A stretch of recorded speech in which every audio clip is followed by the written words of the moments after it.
Neighbor from Hell, part 23. Listen, guys, it's Self-Care Sunday, so I gotta sit here for the next 3 hours anyway, marinating, so I figure we might as well multitask, so here we are. For anyone who was wondering, this is a salmon sperm face mask that my friend Lori recommended to me, so.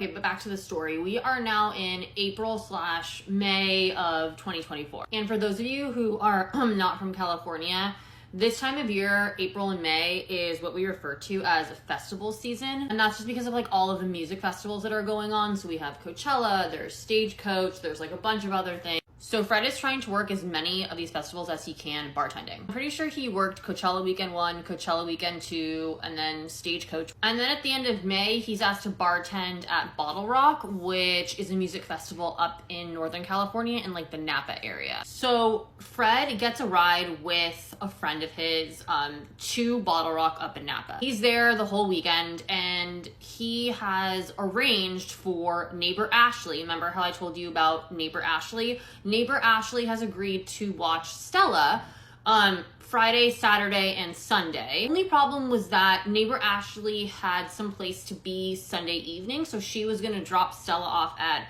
Fred's apartment sometime Sunday afternoon. So Fred was like, hey, I'm not gonna be back until sometime on Monday. Is there any way that you can just, feed Stella dinner Sunday night, take her out, and then like feed her breakfast the next morning and take her out again for me?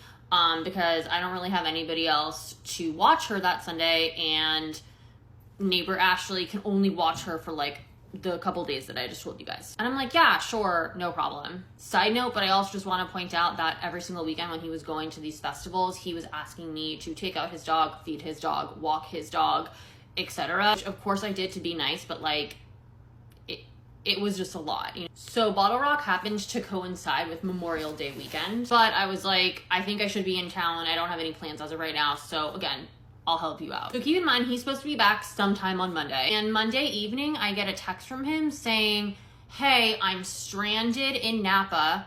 I don't have a ride back to LA. Is there any way that you can continue to watch Stella for me? I'm like, what the fuck? Anyway, he winds up calling me and he explains to me how I guess apparently this friend who gave him a ride to and from Napa, they got into a fight on the drive home from Napa. And it got to the point where like apparently he yelled at her. I don't know what he said to her, but he was something along the lines of like, I don't know if he called her like a stupid bitch. I don't know what happened, but like they got into a huge fight and basically she kicked him out of her car, literally pulled over to the side of the road and was like, get the fuck out of my car. Now he's stranded in Napa. I don't even know if he was in Napa at this point. Like he was just somewhere in Northern California, like on the way back to LA. Like we're talking on the phone and he's like, yeah, I don't know what I'm gonna do. He's like, I literally have no money. He's like, I have no car. I have no way of getting back. Like, I can't even like take an Uber even if I wanted to because like I don't have any money. I guess he tells me that like his boss from like bar number 1 might be able to come pick him up.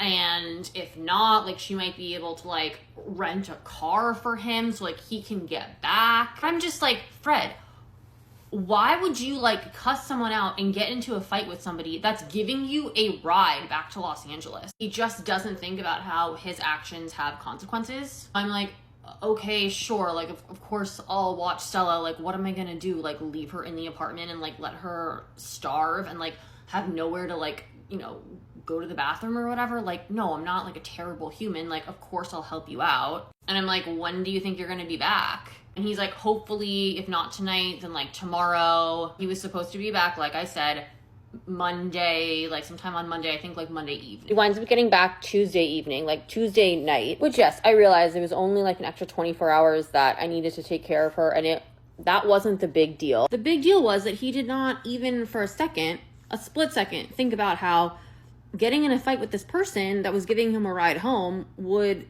have consequences. And thank God I was here and I was able to watch her because again, like I said, it was Memorial Day weekend. I could have very easily had plans. I could have been going out of town. Like what would he have done if I wasn't here and I wasn't available? And it was also just annoying that now his problem became my problem. I don't know how he honestly wound up getting home eventually because I'm pretty sure he like spent the night sleeping at a truck stop since again, he had no money, he had no way of staying in a hotel or anything, and he had no car. So like, I don't know what he did. I really don't. More to come.